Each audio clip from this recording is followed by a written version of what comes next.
I can't handle unrestricted access to social comparison on demand, so I tried to quit the evil app like I did with Twitter. It's very easy to visit places within the aim train community where scores and benchmark ranks are more than just a driver competition.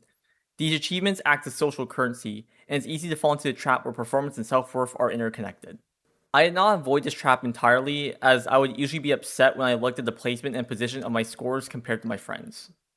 It was quite easy to deal with these feelings at first by intentionally ignoring my exposure. This approach wasn't sustainable due to the inconvenient fact that the Evil app is one of the best public services in the Aimtrain community. I never really expected to get over this problem in any capacity because even as of posting this video, it's still tempting to endlessly judge and compare.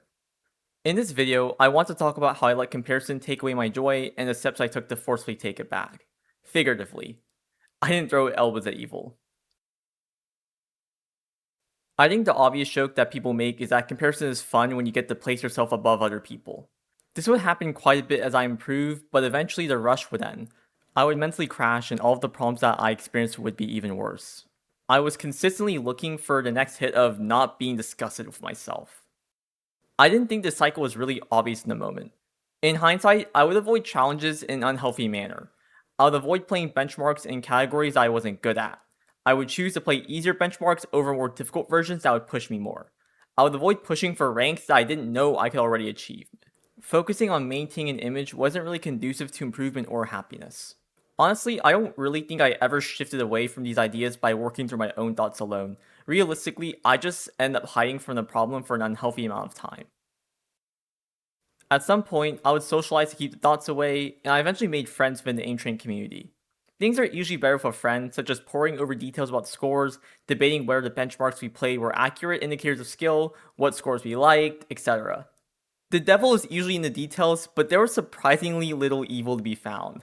Somehow, I didn't feel terrible about myself even though some discussions revolved entirely around the comparison that should mentally cripple me. I think there was this distinction between comparison and judgment. I didn't understand this idea despite being absorbed in it. It just felt like the purpose was to figure out what would help us be better aim trainer players or what would be enjoyable to focus on. Eventually, I figured out this distinction was more than just a feeling. Sometimes I realized that I can compare with a purpose or even just compare and let my feelings pass. Sometimes I wondered if any of this even mattered because simply knowing wasn't an antidote to a poor self-image. Just because I should have known better than to compare myself to improve my self-esteem does not mean I didn't do it anyway. When I would have bad days, which would be most days, I'll compare mindlessly on instinct. I would get upset if I wasn't able to get a certain rank in the scenario, and then I would usually verbalize the disdain towards my performance. Most comments towards myself were the typical gamer stuff, but for whatever reason, the most antisocial comments in practice end up being any insult towards rank.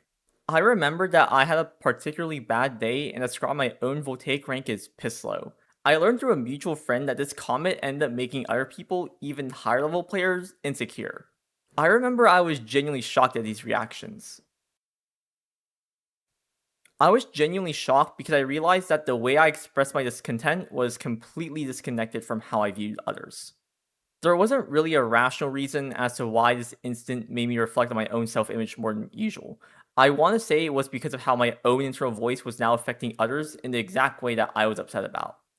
I just thought I had high standards for my own level of play, just like all of my other high-ranked friends, and that my extreme disappointment was normal.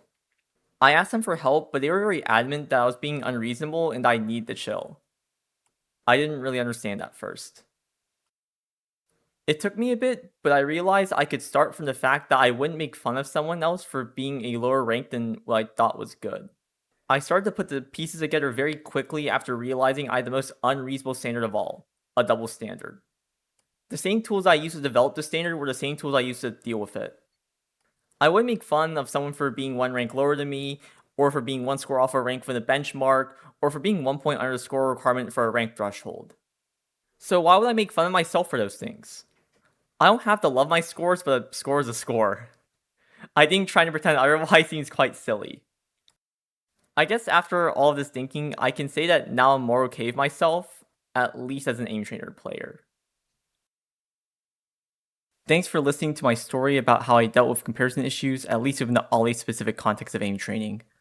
I feel like this issue is super pervasive. I also feel like the situation isn't really clear on either end of the skill spectrum.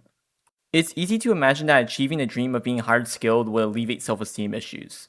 I also found it easy to not understand these dreams and to be more dismissive than helpful. I hope that this video acts as some bridge between these two viewpoints that are difficult to hold at the same time, even if it's an incomplete picture. The video is actually over now, I promise.